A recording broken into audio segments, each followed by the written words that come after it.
নমস্কার বন্ধুরা, আমি মধুমিতা। ওয়েলকাম টু দেশি ডিশেস। চিকেন আমরা অনেক রকমভাবে খাই এবং চিকেনের একঘেয়েমি ঝোল খেতে খেতে যদি আপনারা বোর হয়ে যান, তাহলে চিকেনের এই রেসিপিটি একবার বানিয়ে অবশ্যই ট্রাই করবেন। বাড়িতে যে কোনো ভাত, রুটি, পরোটা সব কিছুর সঙ্গে এই চিকেনটা আপনারা সার্ভ করতে পারেন। আমি নিয়ে নিয়েছি এখানে প্রায় 600 গ্রাম মতো চিকেন। দিয়ে দিলাম পরিমাণ মতো লবণ এবং হাফ চামচ মতো মরিচ গুঁড়ো।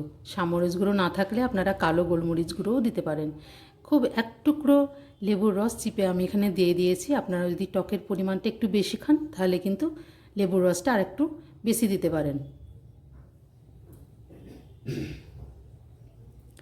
খুব ভালোভাবে মিশিয়ে এটা আমি আধ ঘন্টার জন্য ম্যারিনেশন করতে দেব। এদিকে আমি একটা কড়াইয়ের মধ্যে সামান্য পরিমাণে তেল গরম করে একটা মশলা তৈরি করে নেব। কড়াইয়ের মধ্যে দিয়ে দিয়েছি 1 ইঞ্চি মতো আদার টুকরো করা, কয়েক টুকরো রসুন। আদা এবং রসুনগুলো একটু নেড়ে চেড়ে এর মধ্যে দিয়ে দেব দুটো পেঁয়াজকে জিরি করে আমি কেটে নিয়েছি। পেঁয়াজগুলোকে একটু নেড়ে নেব। মশলাটা কিন্তু লাল করে ভাজবো না, সামান্য একটু সাঁতলে নেব। দিয়ে দেবো এখানে একটা গ্রিন চিলি। যদি আপনারা ঝালের পরিমাণটা বেশি খান তাহলে কিন্তু ঝালটা একটু বেশি দিতে পারেন। দিয়ে দেবো 5 থেকে 6টা কাজু বাদাম। বেশি দেওয়ার দরকার নেই কাজু বাদাম। সবগুলোকে একটু সাঁতলে নেব।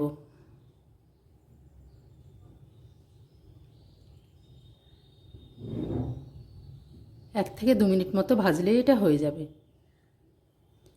দেখুন ভাজা হয়ে গেছে, আমি কিন্তু লাল করে পুড়িয়ে ফেলিনি। এবার এগুলোকে তুলে নিয়েছি। এদিকে একটা কড়াইয়ের মধ্যে দিয়ে দিয়েছি পরিমাণ মতো সাদা তেল এবং একটা শুকনো লঙ্কা এবং তেজপাতা আমি এখানে ফোড়নে দিয়েছি।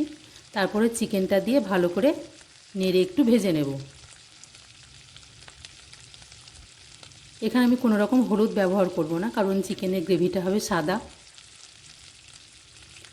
একটা মিক্সির মধ্যে যে পেঁয়াজ, রসুন, কাঁচা লঙ্কা, কাজু বাদামের যেটা আমি ভেজে নিয়েছি সেটার মিক্সিতে একটা পেস্ট করে তৈরি করে নিয়েছি। এবার এর মধ্যে দিয়ে দিলাম পেস্টটা দিয়ে খুব ভালোভাবে কষিয়ে নিতে হবে। এখানে আমি সামান্য পরিমাণ জলও অ্যাড করব, যেহেতু এখানে কাজু বাদাম দেয়া আছে তাই লেগে যেতে পারে। তাই মিক্সি ধোয়া জলটা এখানে আমি দিয়ে দিলাম।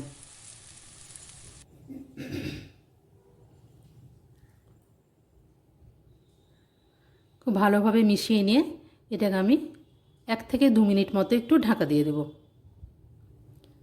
বারবার এটা নাড়তে হবে, নইলে কিন্তু তলা থেকে পুড়ে যাবে আর কোনোভাবেই মশলাটা লাল করা ভাজা যাবে না। বারবার নেড়ে চেড়ে এটাকে মশলাটাকে কষিয়ে নিতে হবে। এখানে দিয়ে দিলাম 1 চামচ পরিমাণ ধনে গুঁড়ো এবং 1 চামচ পরিমাণ জিরে গুঁড়ো।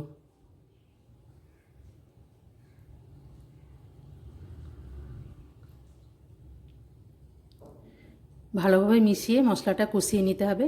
মশলাটা যত ভালোভাবে কষানো হবে তত কিন্তু এর টেস্টটা দ্বিগুণভাবে বেড়ে যাবে এবং মশলা থেকে তেলটা খুব ভালোভাবে বেরিয়ে আসবে। চিকেনটা যেহেতু আগে থেকেই ভাজা আছে, কিন্তু এখানে মশলাটা কষিয়ে নেওয়াটা খুব দরকার। আবার 1 মিনিটের জন্য একটু ঢাকা দিয়ে দেব।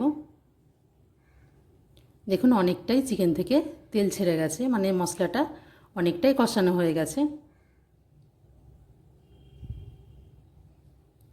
এই রান্নাটি করতে কিন্তু খুব একটা তেল বা খুব একটা মশলার বেশি কিছু প্রয়োজন হয় না। মশলা থেকে একদম তেল ছেড়ে গেছে। এখানে আমি দিয়ে দিলাম 2 কাপ মতো গরম জল। এটা কিন্তু ফোটানো গরম জল। যে কোনো মাংস রান্নাতে ফোটানো গরম জলটা দেওয়ার অবশ্যই চেষ্টা করবেন। এতে মাংসের যে কুকিং প্রসেস সেটা থেমে থাকে না আর মাংসের টেস্টটাও কিন্তু খুব ভালো হয়। প্রায় 10 মিনিট মতো আমি এটা ঢাকা রেখেছিলাম।